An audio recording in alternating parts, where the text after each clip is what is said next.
Welcome to the fourth in a series of Workplace Representative Educational Series, Sessions Leadership. Thank you for being here. So I do want to share some general information items. We will be monitoring the chat section for any questions that come up during the session. And if you do have a question, type it into the engagement box and we will forward it to the panel. There is time at the end of the session for questions. However, if the panelists don't have time to answer them, we'll make sure that we follow up with you offline. The session is designed to be 30 minutes in length, but it is also being recorded for later viewing. So how often have you ever asked yourself, can I ever be a leader? Or thought, I don't have enough experience to be a leader. Leadership can have different meanings for each of us, and sometimes it is difficult to think of ourselves as leaders. In today's session, Leadership, SRNA Director of Nursing Practice, Terri Belcourt, and SRNA Practice Advisor, Donna Marin, will share their vision of leadership. Their leadership styles and models have made them champions, and I'm happy that they are here with us today. So over to you, Terri and Donna. Great, thanks very much, Terri, for bringing up our presentation, and thank you, Yvonne, for the kind introduction. I wanted to welcome everybody today and thank you for coming and hearing our presentation on leadership.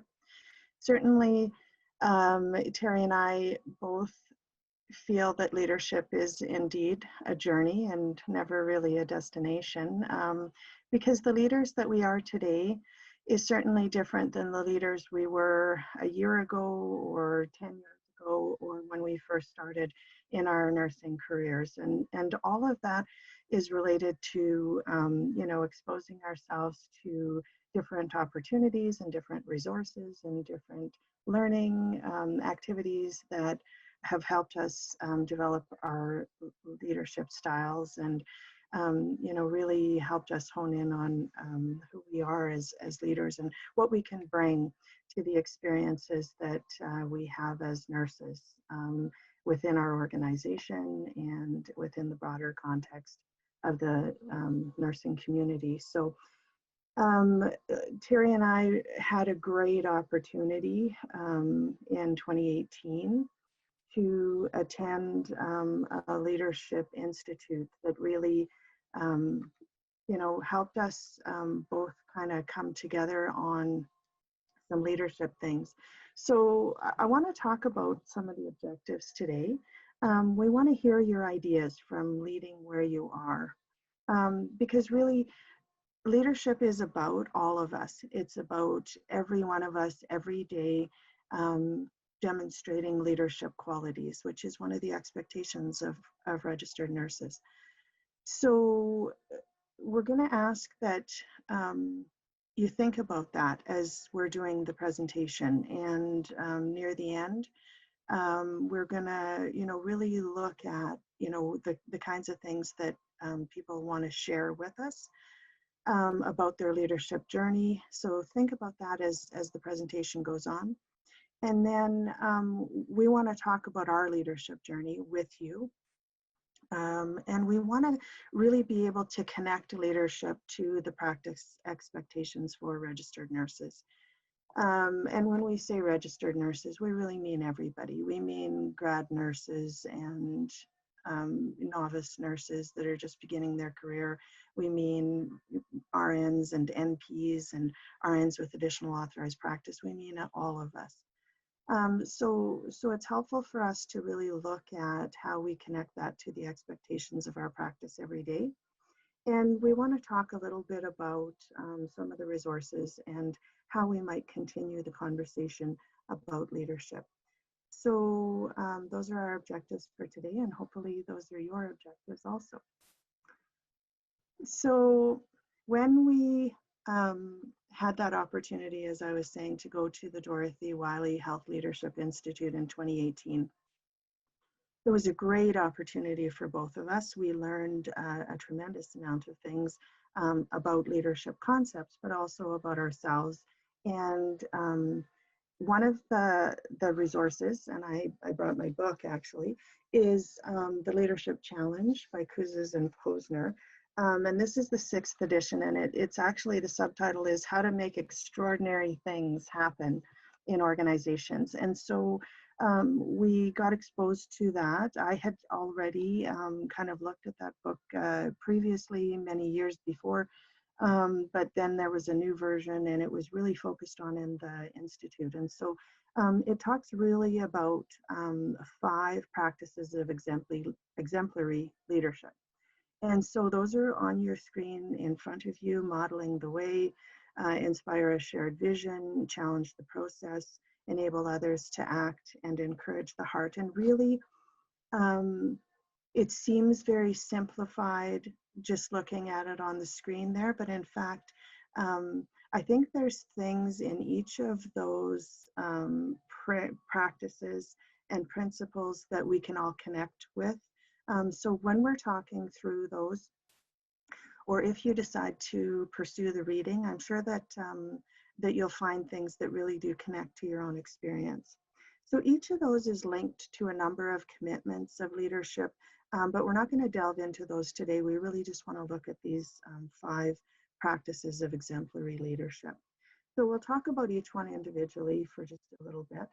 Model the way really implores each of us to look at how we use our voices to clarify shared values and to affirm with the group that we're working with, either within our unit or on a committee or whatever, to affirm that with the group that those are the shared values that we want. And then it's really about taking action and putting our leadership thoughts and values into action, because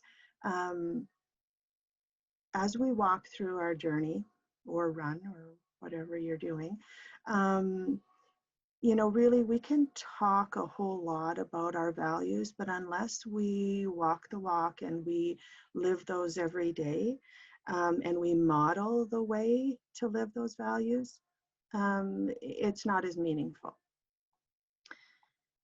So the next one is inspire a shared vision, and really means envisioning with others and exploring exciting possibilities of where you want to go and what you want to do, and appealing to those shared aspirations to create that common direction.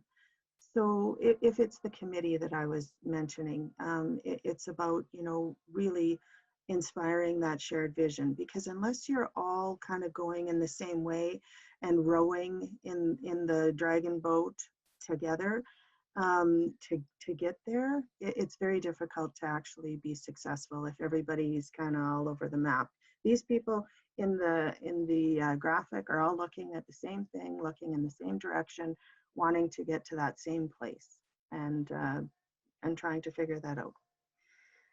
So challenging the process is really about fostering innovative environments.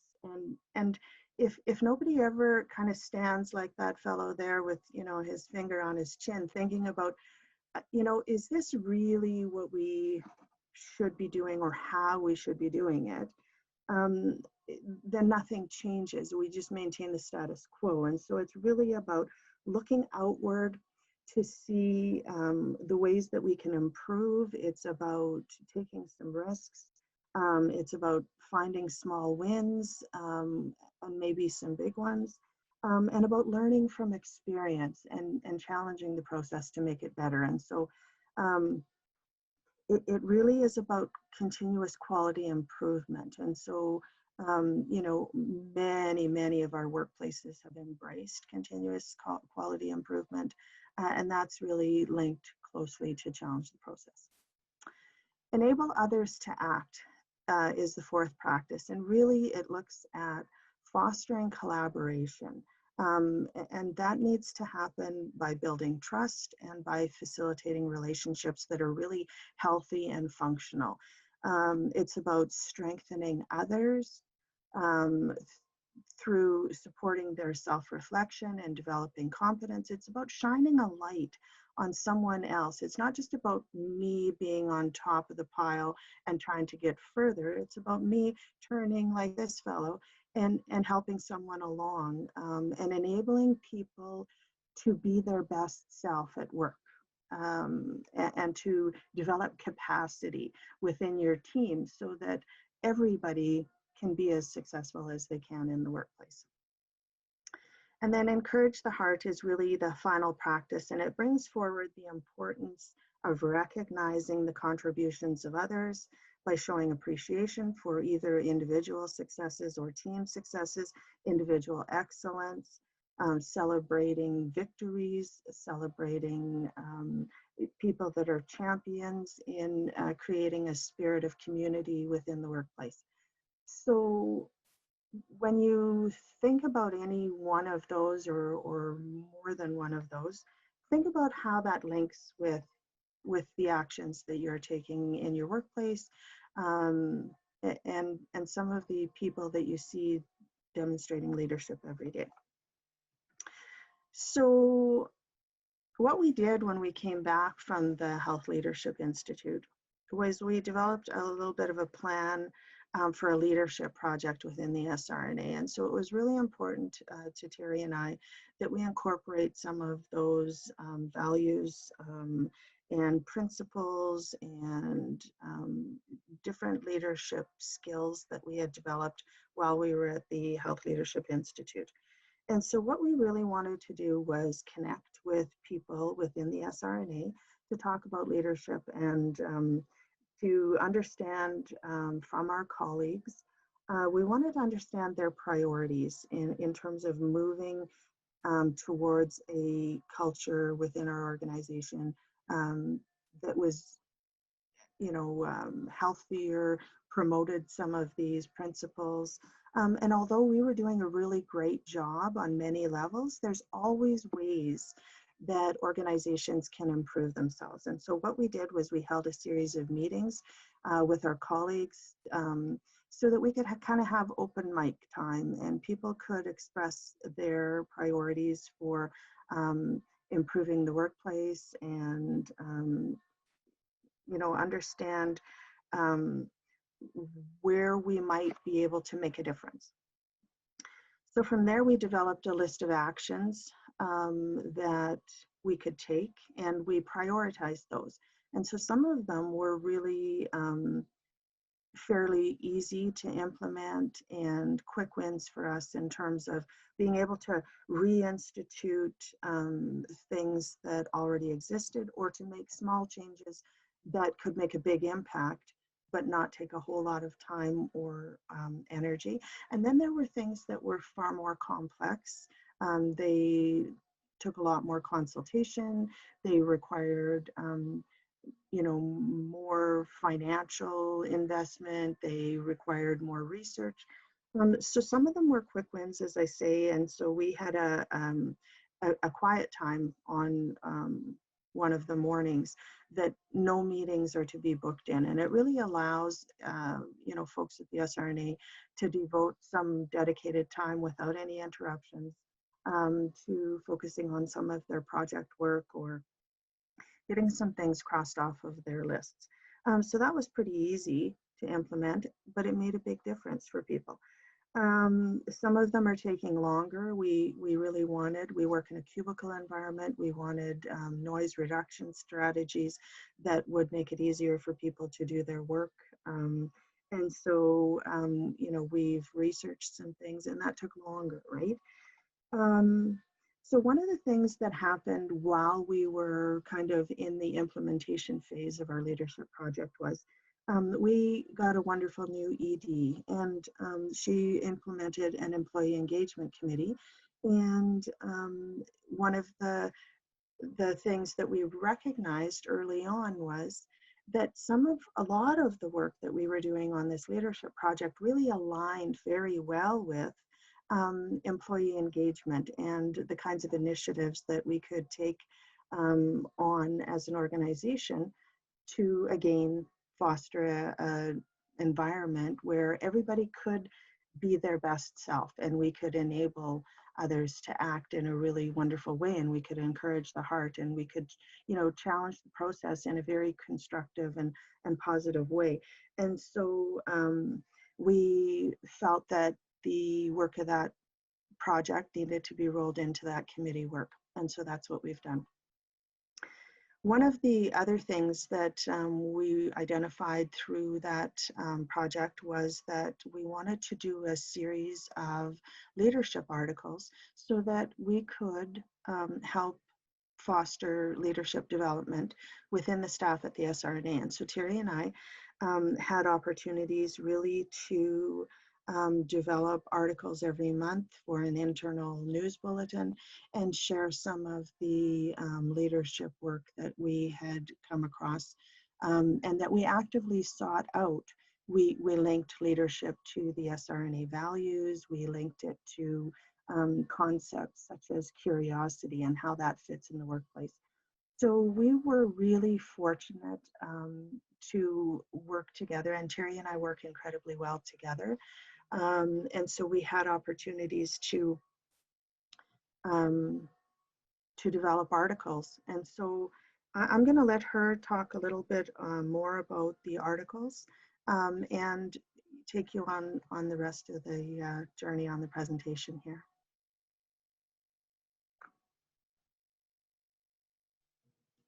Thanks, Donna. So yeah, like Donna said, this has been an incredible journey, and so thankful that I've been able to go on this leadership journey. And just really being able to see it as, you know, as RNs and as a service to the public. As RNs, we're expected to be leaders in every role that we work in.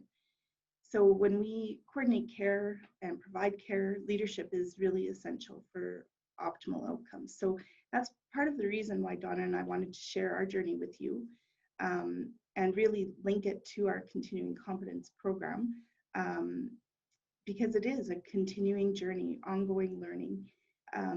If you're maybe looking for something to work on and leadership might be something that is interesting to you, maybe taking a look at Standard 4 and the leader role within the entry-level competencies. Within those ELCs, we call them, there's a whole section pertaining to the role of registered nurses as leaders who influence and inspire others to receive optimal health outcomes for all. So I would encourage you to take a look and maybe start focusing on developing that leadership. Personally, I've been working on this area for the last couple of years. As Donna talked about, the Dorothy Wiley Institute was a very formal program that really jump-started my interest in focusing in and really learning more about what it meant to be a leader every day. By, again, having that in the back of my mind and always, you know, looking for opportunities. You know, I set out my learning plan at the beginning of the year, but there's things that come out, you know, come my way that because I've got that awareness that it's something that I want to develop and build on, there's been different opportunities to learn and grow and to incorporate those new ways of knowing into my own practice. So, you know, sometimes it's workshops. I was very thankful again to have participated in a 360 review, and getting the feedback from my peers and colleagues has just been really, really helpful in providing me some direction for moving forward. Having, you know, knowing who you can have trusting conversations with, people that will be honest with you and give you feedback. And that's whether you're focusing on leadership or if you're focusing on something else. You know, finding that person to really connect with is super important. What I'm realizing is that the more that I learn, the more curious I get about things. And that curiosity, Donna touched on that a little bit, having that continuous curiosity and desire to learn more is a part of being a leader. And it's all these little nuances that I never really thought about as being a leader before that have just been really quite energizing. And so being curious and wanting to do better really is, again, that leadership piece. And it's what we need to do in order to continually do better for the people that we care for. Curiosity can really excel when you make the time to reflect. So spending that time to mindfully reflect on our practice standards, our competencies, and our code of ethics is so very important to our professional well-being. And I appreciate that this is a really great time of year to have this conversation as we, acknowledge through our renewal that yes, we've participated in the continuing competence program, but really taking that time to self-reflect and do that self-reflection in a very mindful way is just a few minutes of the year where we can really focus in on taking care of our best professional selves. And then it's about creating some energy about, okay, what are the things that I'm curious about related to whatever competency or standard that you decide to work on. Part of that reflection process is also about seeking feedback from someone or multiple choices or sources if you choose. And that really does help us to round out our perception and to see our blind spots. That can be kind of a stressful situation. So again, we want to model the way in our leadership and be able to ask for feedback and also to really give good feedback. I think sometimes as nurses, we're really trained that we are not supposed to make mistakes because that could mean somebody's life. And so sometimes it feels like if we ask for feedback, maybe that's, admission that we don't do something completely right or that we're not completely competent. But that is so not true, and it's not the way to look at it. We all can grow and learn to an infinite level, and no one of us can possibly know everything. And especially when it comes to ourselves, sometimes, again, having somebody else to provide a little bit of feedback can help us address some of the blind spots that we might have. And it's that emotional intelligence to be able to say, okay, I know that this person is trying to help me, and so trying to not get defensive in that way and just accept the feedback for what it is, which is helping. And also, if you look at entry-level competency 6.9, which is under the leader role, it talks about providing constructive feedback to promote professional growth of other members of the healthcare team. So that's pretty powerful. When you think about when you ask for feedback, what you're looking for back is that assistance to become a better registered nurse. And so then on the flip side of that, if you're asked to provide feedback, it's really important to be able to give feedback in a way that is easy for the other person to accept. So it's, pointing out the things that they're doing really well in the area that they're asking for feedback on, and also giving them some ways and suggestions for how they might be able to improve. And doing that in a kind and empathetic manner so that it's useful to them, it's helpful, and really in the end, it helps the communication between the two of you and benefits you both because, again, practicing giving feedback and receiving feedback is something that I think a lot of people need to work on. So when we look at our continuing competence and we look at our practice standards as part of that, reflecting on our standards and our competencies and code of ethics, there's some really great ways to incorporate leadership in there. And even if you're not working specifically on a leadership indicator, I'd suggest maybe trying to incorporate some different activities to help your leadership develop as you go through.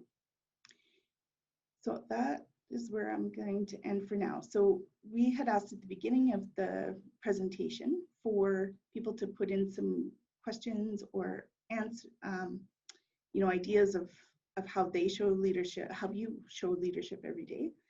So I'll just do a little check-in and see if we have anything up there.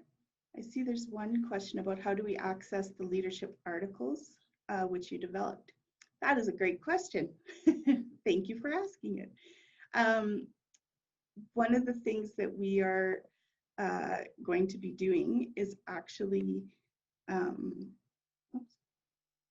we're going to share some of those resources. So when Donna and I developed those, we did really specifically look at, internally to SRNA, but there's a lot of concepts in there that we can share as well. And so we will be doing that through the online community of practice for now. We'll be posting our first topic this afternoon. So we encourage you to go and find it there. And then there'll be some additional online sources over the next few months. So we'll be sharing that through the community of practice as well. Donna, did you want to say anything more about that?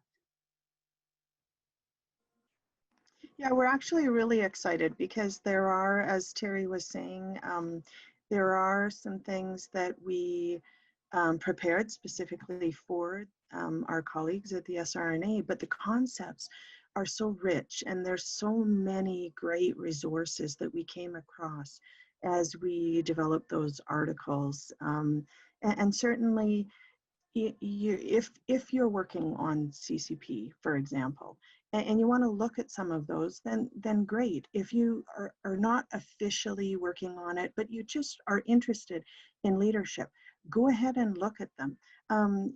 It's not a pre-packaged, hey, here's some stuff for your CCP thing. You're going to have to really look at those resources and decide how they link to something that you're trying to accomplish, or how they link to, things that you believe about leadership or whatever. But it's exciting that those resources have kind of been looked at and vetted a little bit to say, wow, this is actually some quality stuff. And here's some research that maybe is done, or here's something that we found incredibly meaningful and that resonated with us in terms of our, direction that we were taking. So there may be things in there that you find helpful, or there may be things in the community that you want to share. Because all of a sudden this resource kind of speaks to you and you start looking at it or thinking about it or link it to something that you've already done. So it's not just about us, and it's not just about what we want to put out. It's about that community and all of us looking at some leadership things. So definitely we're excited to put those out there, and hopefully they're helpful to you. Yeah, I think you said that beautifully, Donna. Thank you. And I think that that engagement piece, like you said, if you've got things to share, please, that's going to benefit everybody who's taken a look at those postings as well. Yeah. I don't think there's any other questions at the moment. Okay. Well, it's always hard to give these presentations when we can't look at any of you. We're hopeful that you're out there and engaged and happy with how the presentation is going. Certainly, you can find us and contact us at any point. But thank you so much for attending today or viewing this later at a time that it does work for you. It's been a pleasure. Yes, thank you very much. And if you do have any questions, feel free to reach out to Donna or I. We'd be happy to connect with you. And like I said, we'll be posting that the post with at least one resource this afternoon in the community. So I invite you to go over and we'll continue the conversation there. Have a great day, everyone. Thank you. Bye-bye. So thank you, Terri and Donna, for a very informative, insightful presentation, and for sharing your journey, sharing your vision, and sharing your expertise with us today. I've learned a lot, so it's always an honor to work with you, and I'm glad that you were able to share all this with the attendees. Thank you to all who attended. Stay safe.